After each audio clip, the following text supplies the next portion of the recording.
Alors, on va débuter avec le directeur de l'Axe Inflammation-Douleur, Dr. Louis Gendron.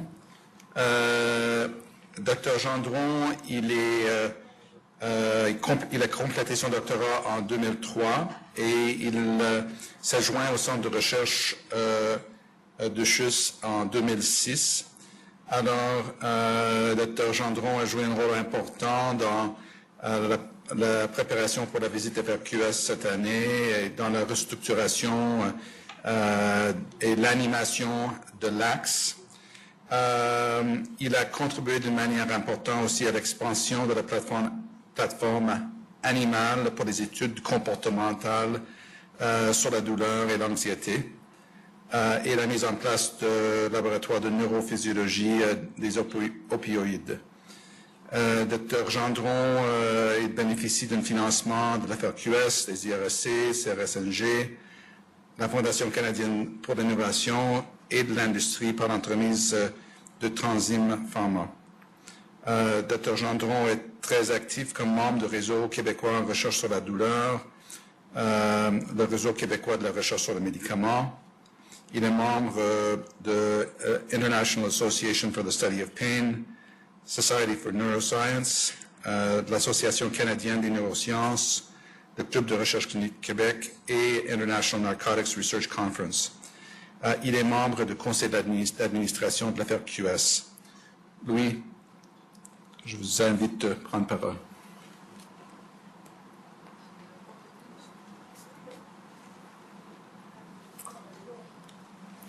Donc, merci beaucoup pour l'invitation, en fait, à venir présenter un peu ce qu'on fait au laboratoire, ce qu'on a fait dans les dernières années.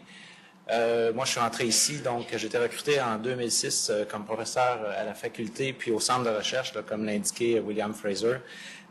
Et on a démarré, en fait, dans mon laboratoire, un programme de recherche sur la douleur, donc de façon un petit peu différente à ce qui a été montré aujourd'hui. Moi, je suis en fait PhD, donc j'ai aucune formation médicale en termes MD, donc on travaille absolument pas chez l'humain. On fait beaucoup de biologie cellulaire, beaucoup de mécanistique, et on fait aussi du comportement animal. Et donc, ma présentation aujourd'hui, j'entrerai évidemment pas dans les détails. J'ai essayé de mettre tout ce qui était mécanistique puis moléculaire de côté, mais pour quand même faire un survol là, de ce qu'on fait et de nos intérêts de recherche. Donc, avant même de rentrer dans nos intérêts de recherche plus précisément, je pense qu'il est important qu'on discute un peu ensemble ou que je vous présente ce qu'est la douleur. Donc, la douleur, ça peut évidemment se présenter sous différentes formes. Donc, j'ai emprunté ici là, quelques images du web là, juste pour illustrer un peu comment se présente la douleur, et c'est juste évidemment un échantillon. Quand on parle de douleur, on a eu ce matin une présentation de Mélanie Morin qui nous a parlé en particulier des douleurs au niveau du plancher pelvien chez la femme. Les douleurs peuvent se présenter de différentes façons, notamment des douleurs musculaires, par exemple, qui peuvent être très aiguës, une douleur qui, suite à une blessure dans le cadre d'une activité sportive, par exemple, de l'arthrite, évidemment, qui aussi est très, très douloureux. Donc, vous avez ici, en fait, tout un ensemble d'images qui peut probablement vous rappeler certains souvenirs en termes de douleur. Donc, des brûlures, des déchirures, tout ça et représente, en fait, différentes mécanistiques, différents types de douleurs. Ce qui est important avec la douleur, c'est qu'il faut se rendre compte que ça n'épargne personne. Donc, hommes, femmes, on peut tous et chacun être atteint par différents types de douleurs, jeunes comme vieux. On peut être aussi atteint par différents types de douleurs. Donc, la douleur, c'est chose courante et ça n'épargne vraiment personne. Trop souvent, malheureusement, la douleur, c'est une pathologie qui est très banalisée. Imagée un peu quand même, mais combien de fois avons-nous entendu quelqu'un dire « il faut souffrir pour être belle, il faut souffrir pour être beau ».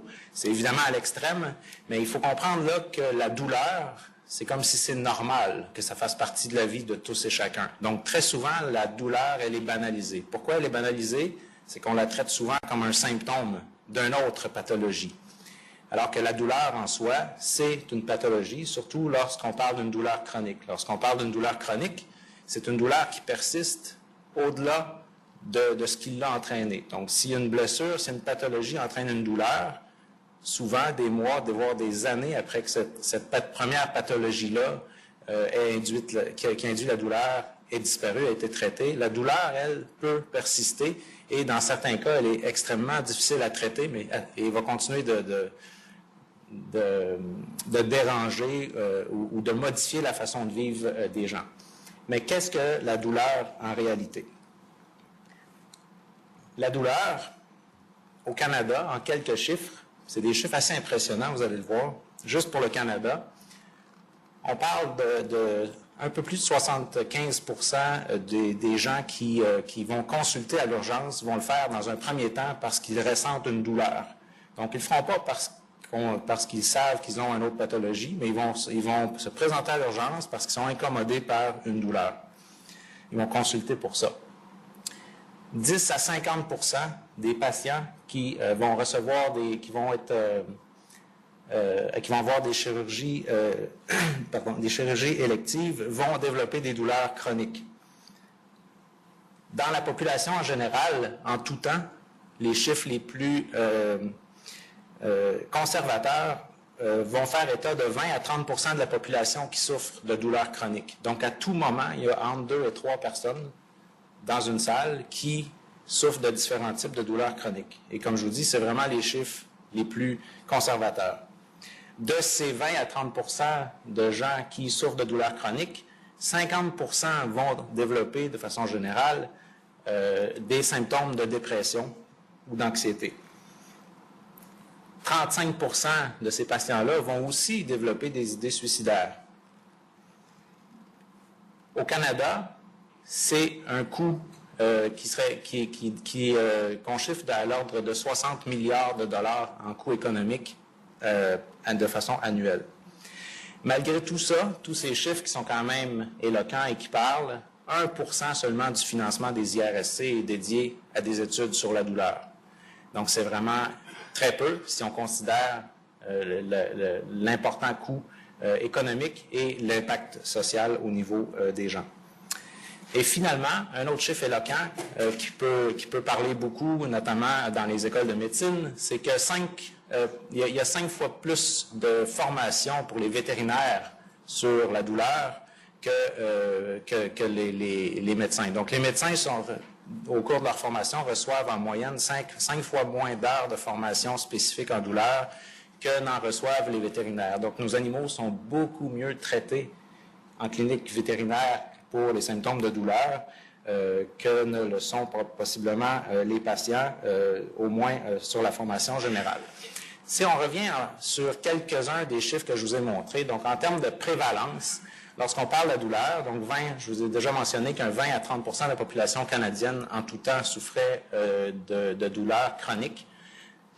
Donc on parle en gros ici au Canada donc de 4 à 6 millions d'individus de plus de 15 ans qui souffriraient de douleurs chroniques. La douleur, même si elle affecte tout le monde, elle affecte de façon plus importante les femmes que les hommes, la douleur chronique, et elle est aussi dépendante de l'âge. Donc, les personnes âgées sont, de façon générale, beaucoup plus enclins à développer des douleurs chroniques que ne le sont les personnes plus jeunes. Ainsi, la douleur chronique, lorsqu'on prend tous ces chiffres-là ensemble, touche plus d'individus au Canada que les maladies cardiovasculaires, le diabète et le cancer combinés. Donc, ça représente un échantillon très important. C'est un fardeau économique. Je vous ai parlé d'une dépense annuelle de l'ordre de 60 milliards. Donc, si on demeure conservateur, qu'on parle de 45 à 60 milliards de dollars par année au Canada en termes de coût, ça fait un coût annuel par patient de l'ordre de 12 à 15 000 dollars. Donc, chaque patient atteint de douleur chronique coûte en moyenne à la population canadienne de 12 à 15 000 dollars. Tout ça en incluant à la fois les soins de santé, perte de productivité au travail et les coûts sociaux qui y sont associés. La douleur, qu'est-ce que c'est? C'est une expérience qui est à la fois sensorielle et émotionnelle. Donc, en 1979, l'IASP, l'International Association for the Study of Pain, a défini la douleur dans ces termes. La douleur, c'est une expérience sensorielle et émotionnelle, désagréable, ça c'est un aspect très important, qui est lié à une lésion tissulaire réelle ou potentielle ou décrite en termes d'une telle lésion. Donc, la douleur, elle comporte plusieurs composantes. Une première composante évidente, c'est la composante qui est sensorie-discriminative. Donc, c'est ce qui nous permet, en fait, de détecter un stimuli dans notre environnement et qui nous permet, en fait, de le détecter, de l'intégrer et de faire en sorte de savoir que c'est effectivement une douleur. Il y a un aspect composante qui est affective, donc qui est très importante. C'est ce qui rend la douleur désagréable. Si c'était tout simplement un stimulus, une douleur, bien, ce serait aigu, on le sentirait et quelques instants après, lorsque le stimulus est passé, on n'en ferait pas d'histoire en fait et tout s'arrêterait.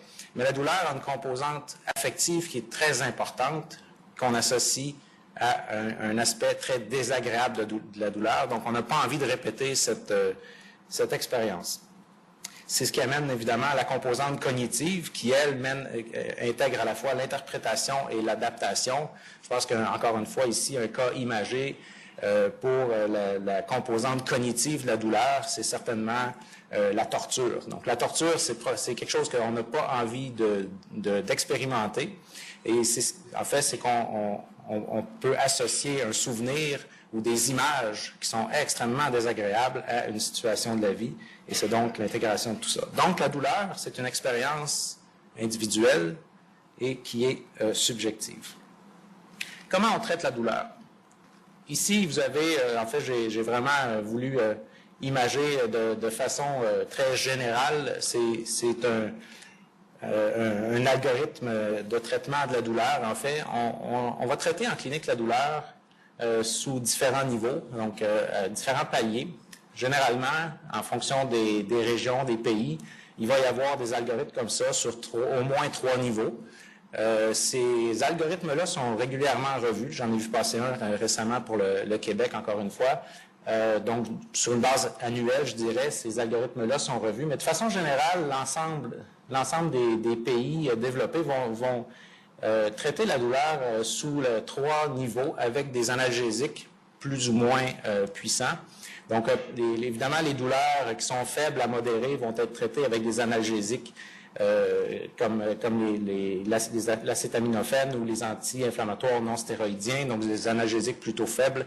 Lorsqu'on parle d'une douleur qui est de modérée à sévère, on va commencer à introduire des opioïdes faibles comme la codéine ou le tramadol. Puis, finalement, lorsque des douleurs sont beaucoup plus sévères, on va utiliser ce qu'on a de plus puissant comme arme, donc des opioïdes notamment qui sont très, très puissants comme la morphine, les fentanyls ou l'hydromorphone. En fait, les opioïdes sont de façon très générale acceptés comme les meilleurs analgésiques et les plus puissants pour traiter les douleurs de tout type. Mais c'est malgré le fait qu'on les connaît depuis très longtemps, ils demeurent encore aujourd'hui les analgésiques les plus puissants et les plus utilisés. En fait, le Canada les derniers chiffres que j'avais vus, en fait, qui remontaient à 2012, le Canada, lorsqu'on le place au niveau mondial, on consomme ici plus d'opioïdes que tous les autres pays du monde, donc incluant les États-Unis. C'est le Canada qui finit bon premier en termes de consommation d'opioïdes à des fins thérapeutiques. Donc, les opioïdes, qu'est-ce que c'est? Le prototype, évidemment, c'est la morphine, donc un peu de chimie, parce que dans mon laboratoire, on s'intéresse un petit peu à la chimie aussi, à la modélisation, à la conception d'un nouveau médicament. Donc, les propriétés de la morphine, en fait, c'est probablement une des drogues les plus anciennes. On peut retrouver des écrits où on utilisait les opioïdes au moins 300 ans avant Jésus-Christ, sous la forme d'opium à ce moment-là. On lui reconnaissait déjà plusieurs types de propriétés comme l'analgésie ou la somnolence, mais les opioïdes comme la morphine viennent évidemment avec plusieurs types d'effets secondaires. Donc, ces effets secondaires, ces effets indésirables, ils sont très nombreux pour les opioïdes comme la morphine. Premièrement, on parle évidemment avec les opioïdes toujours d'une dépression générale du système nerveux. Donc, au niveau du système nerveux central, à dose faible ou modérée, la morphine va, comme je l'ai mentionné, induire un certain niveau de sédation, une diminution de la sensibilité, une inhibition générale, donc relaxation musculaire, analgésie, dépression respiratoire, problème de concentration. À plus forte dose, la morphine va avoir des effets euphoriques, la nausée, dépression respiratoire importante, et pourrait aussi, chez certains individus, induire un potentiel d'abus ou de dépendance physique et psychologique.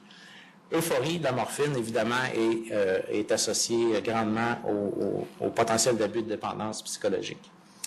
La morphine et ses dérivés ont aussi des effets très importants, probablement que même si c'est ces effets-là qui sont les plus débilitants pour les patients.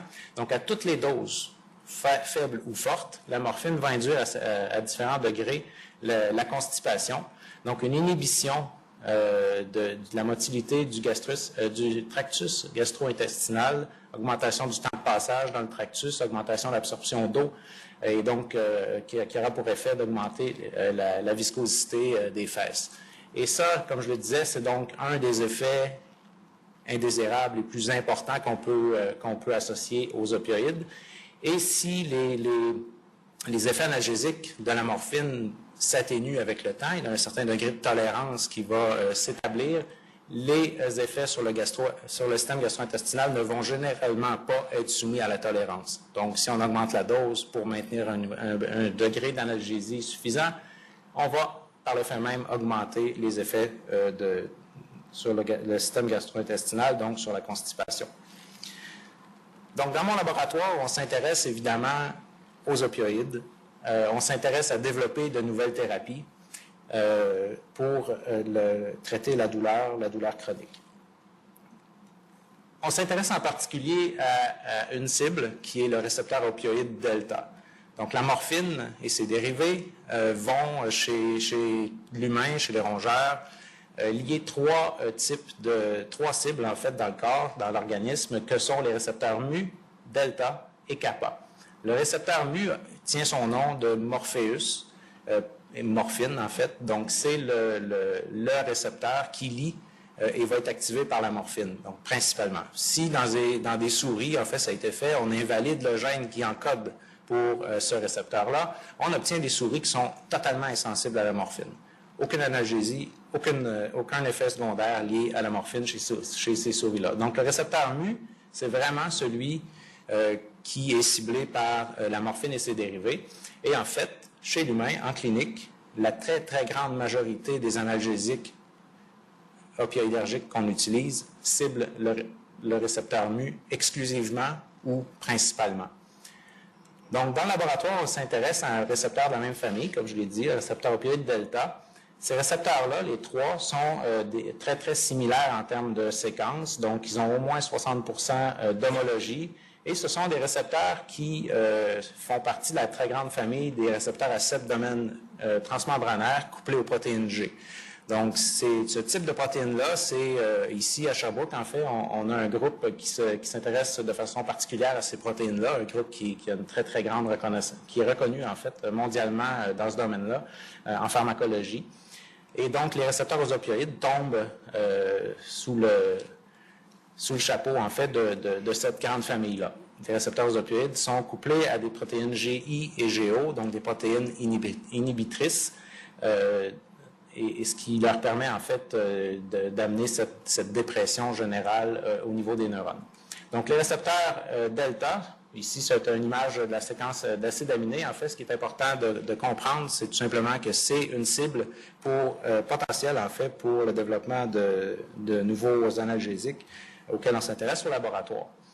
Les premières évidences qui suggéraient que ce récepteur-là pouvait être intéressant, cette cible-là pouvait être intéressante pour le développement de nouveaux analgésiques, proviennent du début des années 80.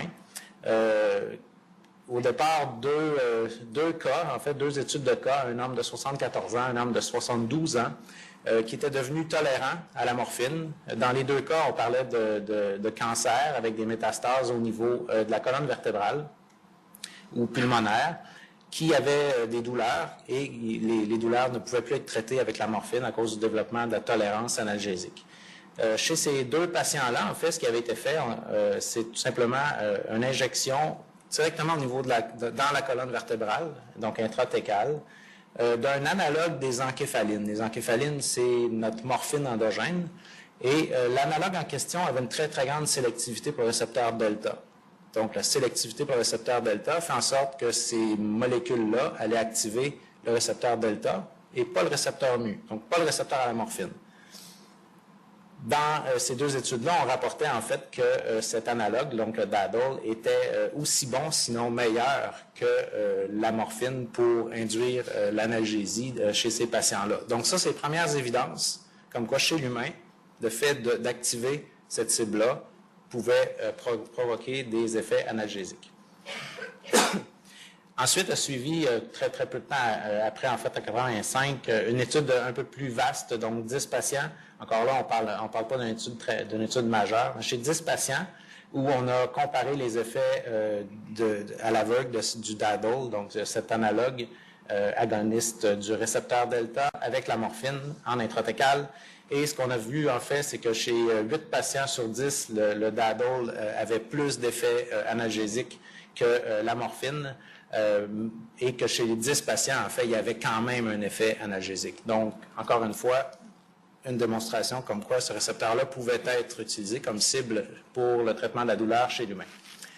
Donc, au laboratoire, on s'intéresse à ce récepteur-là. Ici, ce que je vous présente, c'est des résultats, en fait, d'hybridation in situ, donc au niveau de l'ARN messager dans la moelle épinière de différentes espèces, donc souris, rats, singes et humains.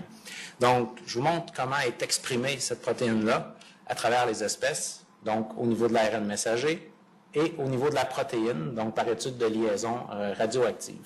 Ce qui est important de retenir de cette diapositive-là, c'est l'évolution, en fait, de la protéine, principalement au niveau des espèces. Donc, ce qu'on peut voir, c'est que la protéine est très bien exprimée dans toute la moelle épinière chez la souris, le rat, un peu plus spécialisée dans ce qu'on appelle les cornes dorsales chez le singe et exclusivement exprimée dans ces mêmes cornes dorsales de la moelle épinière chez l'humain. Qu'est-ce que ça nous dit, ça? Les cornes dorsales, en fait, c'est l'endroit dans la moelle épinière qui reçoivent ce qu'on appelle les afférences primaires. Donc, tous ces neurones qui recueillent l'information sensorielle, sensitive en périphérie, vont projeter, en termes de terminaison, tout ce qui est douloureux, nociceptif, vont projeter dans les cornes dorsales. Donc, quand on retrouve une protéine spécifiquement exprimée avec un patron comme ça ici, on peut fortement douter que cette protéine-là a quelque chose à faire avec la sensibilité à la douleur. Donc, soit ça rend plus sensible, soit ça combat la sensibilité à la douleur. Donc, c'est pour ça qu'on s'intéresse en fait à cette protéine-là, qui semble être extrêmement bien, très spécialisée à cause de sa localisation chez l'humain.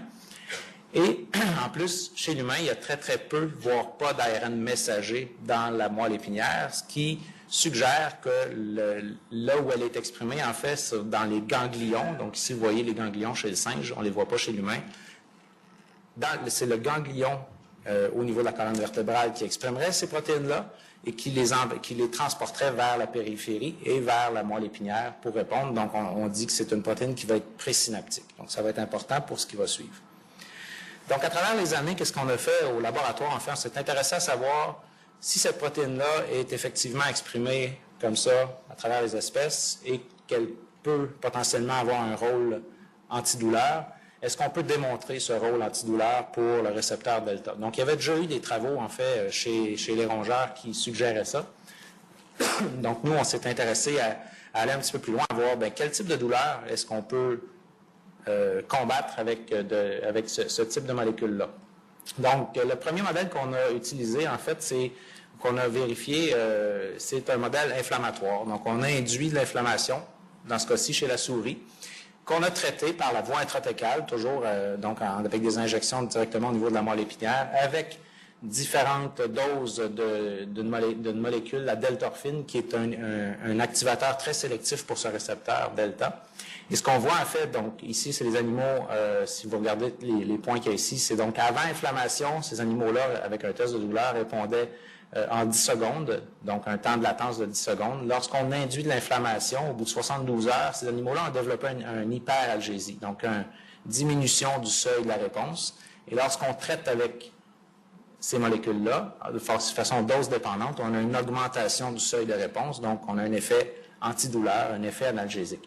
Donc, évidemment, avec la pharmacologie qui était disponible, on a pu montrer que c'est vraiment le récepteur delta qui est impliqué dans cet effet-là.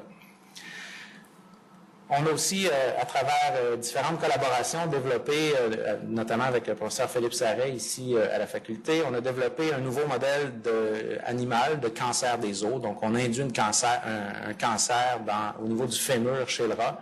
Et donc, vous voyez un os en fait sain. C'est des vraies images là, de densitométrie. Un os ici avec un cancer au bout de 18 jours. Vous voyez une dégradation osseuse qui est très, très importante. Lorsqu'on induit un cancer comme ça chez l'animal, au niveau du fémur, on a des animaux qui développent une douleur neuropathique, une très, très grande sensibilité à la douleur mécanique. Et c'est ce qu'on voit ici. Donc, encore une fois, les animaux, en termes de grammage, lorsqu'on les stimule au niveau de la patte, répondent avec un seuil de douleur aux alentours de 10 grammes à la base. Après développement du cancer, donc à 18 jours, ce seuil-là va diminuer autour de 4 grammes et l'analgésie est produite avec l'activation du récepteur qu'on étudie au laboratoire.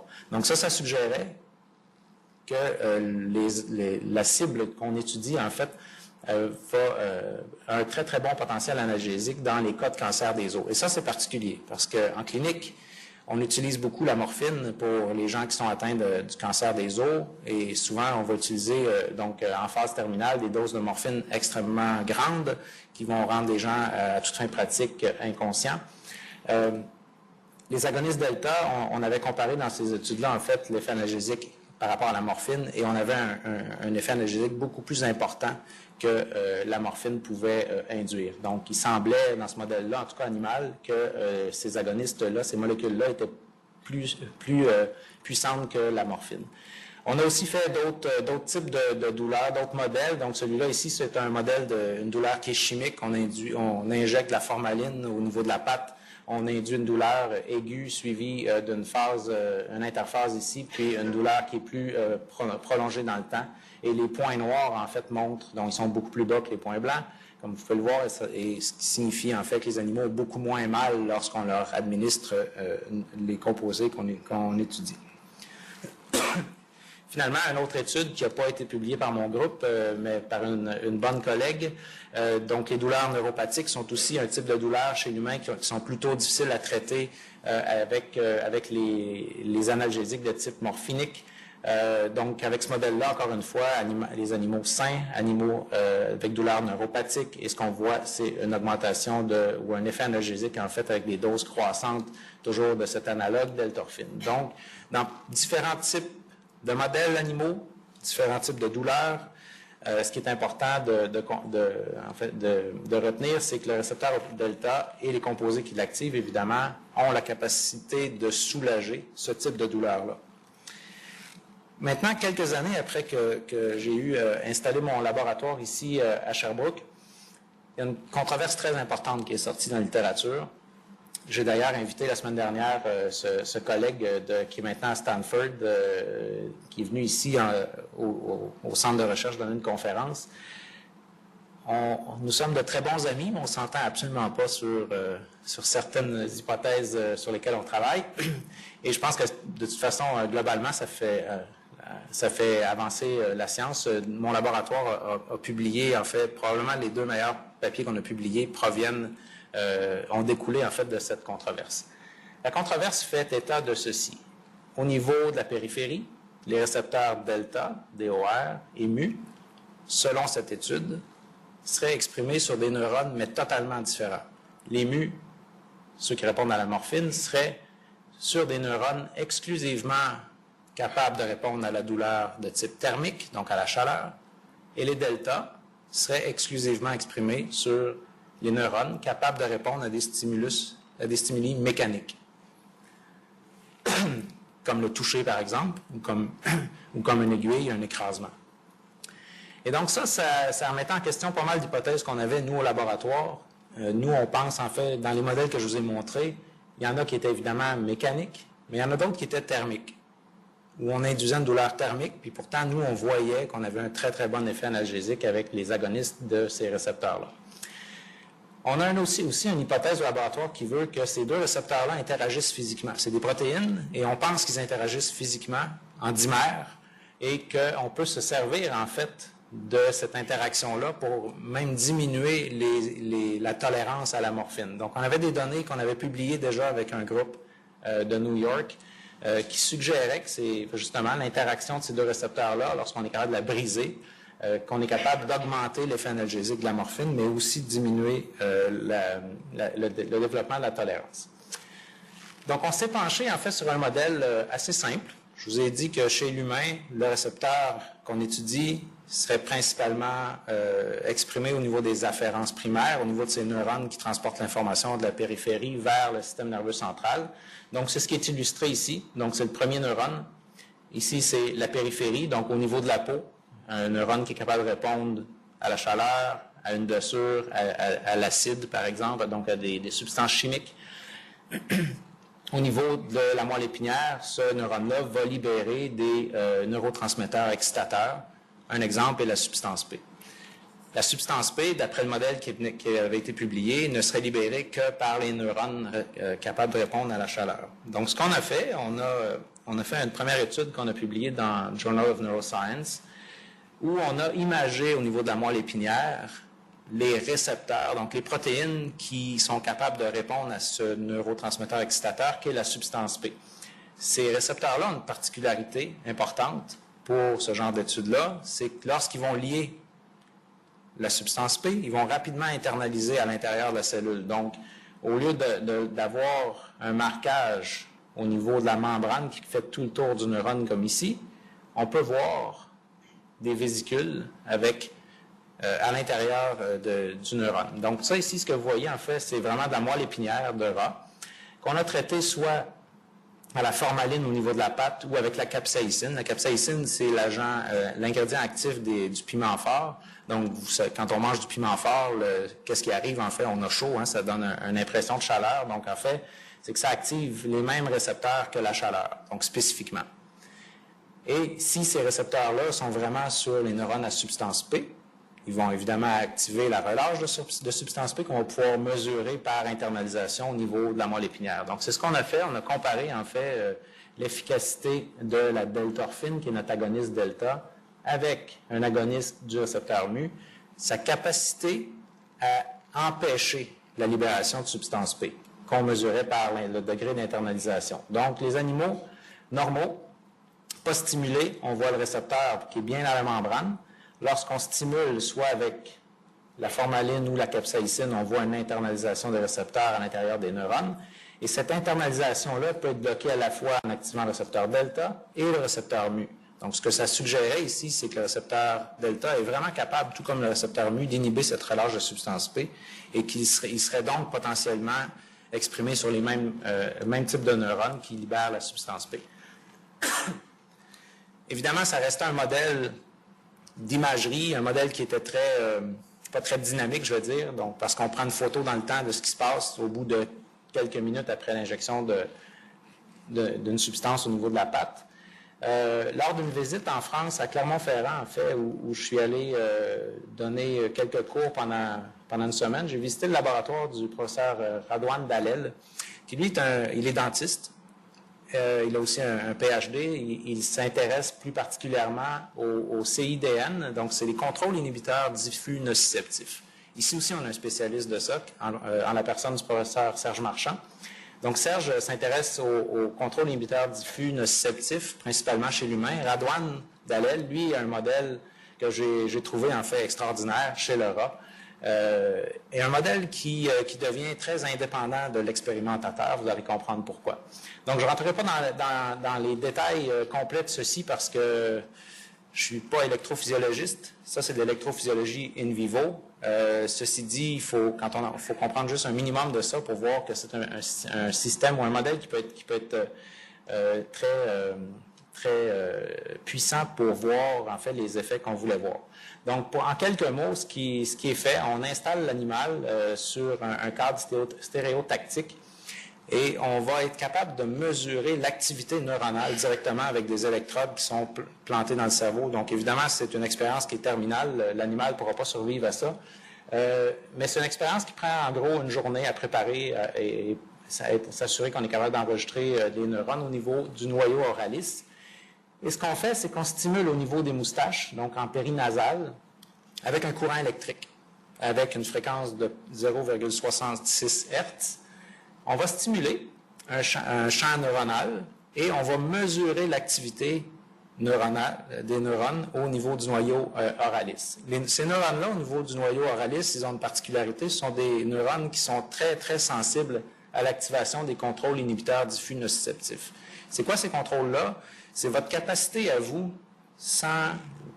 et aux animaux, sans substance autre, extérieure, en fait, c'est votre système analgésique endogène.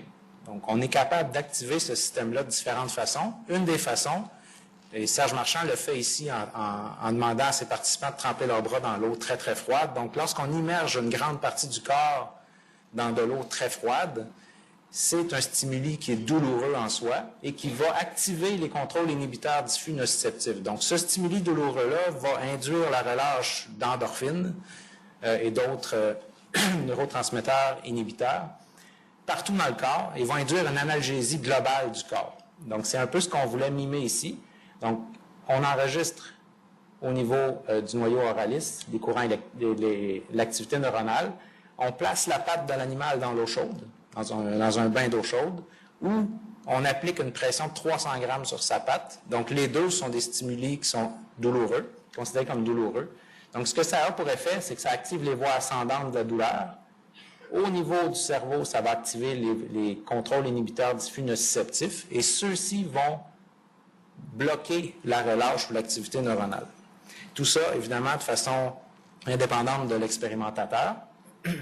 Tout ce qu'on a à faire, nous, pour vérifier si les substances qu'on étudie vont pouvoir activer les neurones au niveau de la moelle épinière, vont pouvoir activer les récepteurs mu et delta, c'est injecter notre drogue dans un capillaire qui va libérer ça au niveau de la moelle épinière. Et si les récepteurs sont sur les fibres qui répondent à la chaleur, on devrait être capable de bloquer cette inhibition. Et s'ils sont sur les fibres qui répondent à des douleurs mécaniques, la même chose.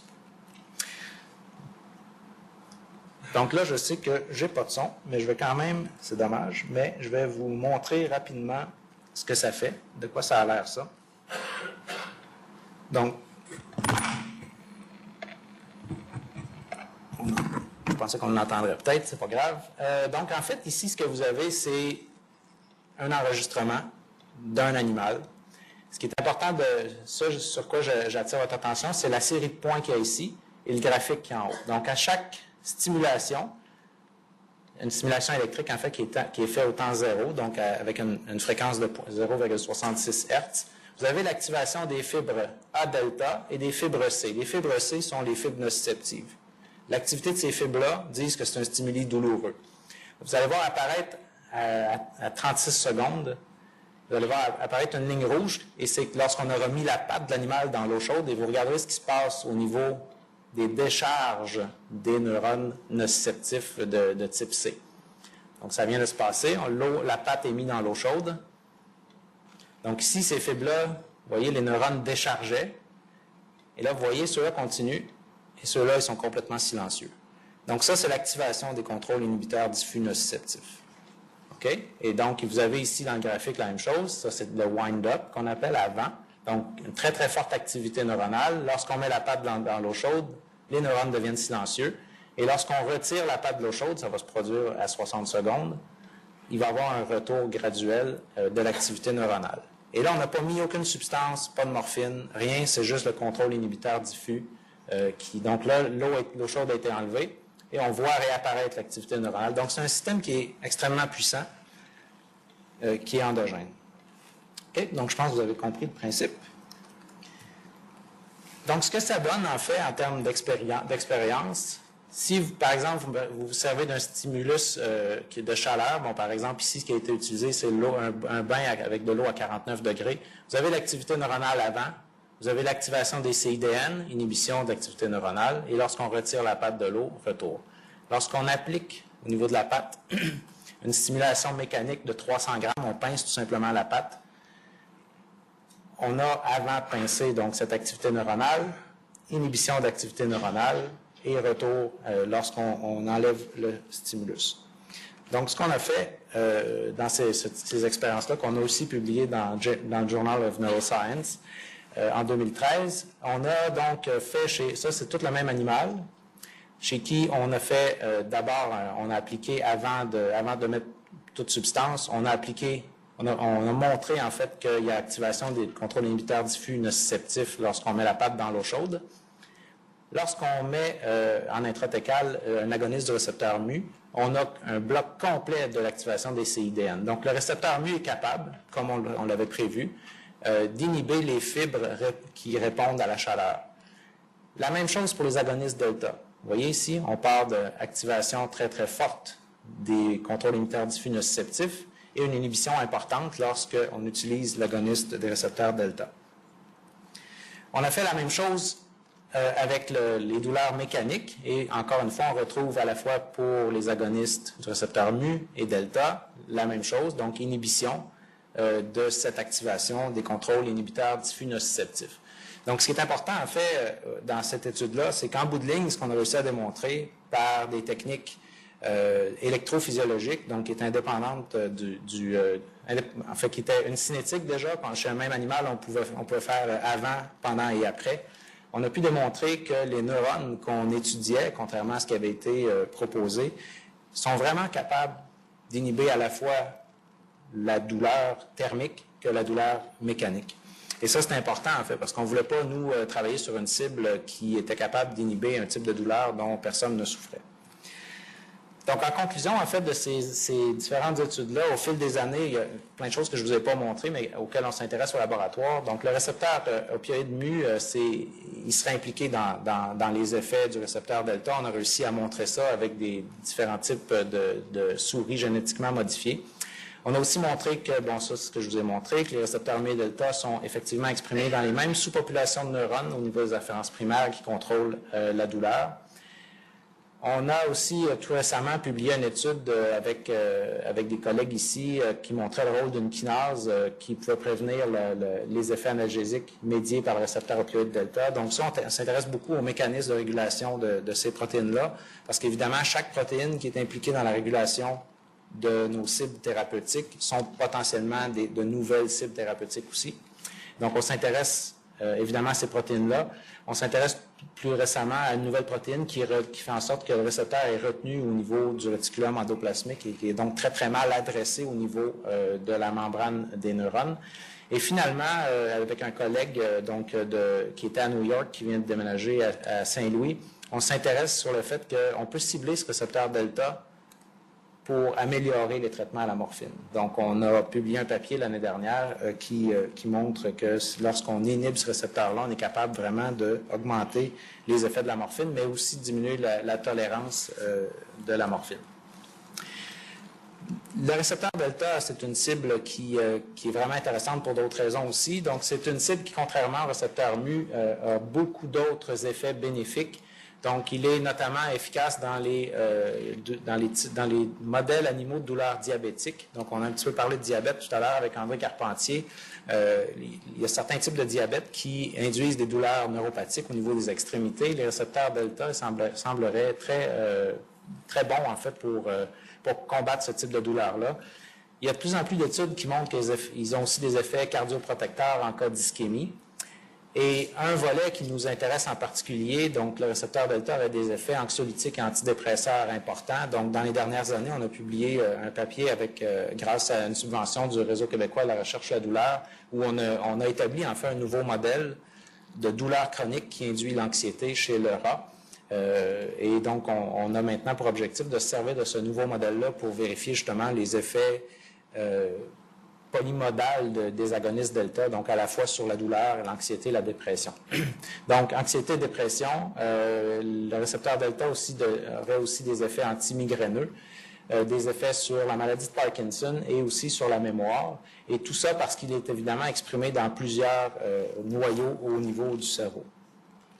Et je termine avec ceci, donc juste une liste en fait de quelques collaborateurs qui participent en fait à plusieurs des études. Il y a tout un volet de chimie que je ne vous ai pas montré aujourd'hui, puis j'en oublie probablement ici à l'université.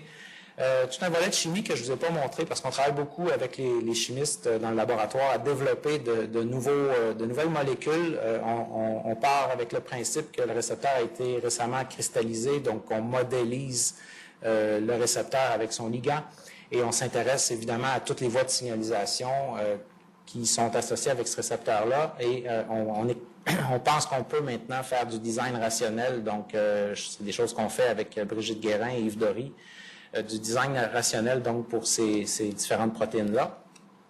Bon, je ne passerai pas la liste au complet, mais simplement dire que sans la collaboration de ces gens dans différents laboratoires, dans différents pays, il y a beaucoup des études qu'on fait actuellement qui ne seraient pas possibles. Et tout ça, en fait, est très important pour nous de pouvoir aller chercher les expertises un petit peu partout dans le monde. Et je pense que c'est ce qui fait en sorte que le laboratoire aussi est maintenant tient maintenant sa renommée grâce à l'ensemble des collaborations qui ont été établies. Et évidemment, tout le financement. Merci beaucoup.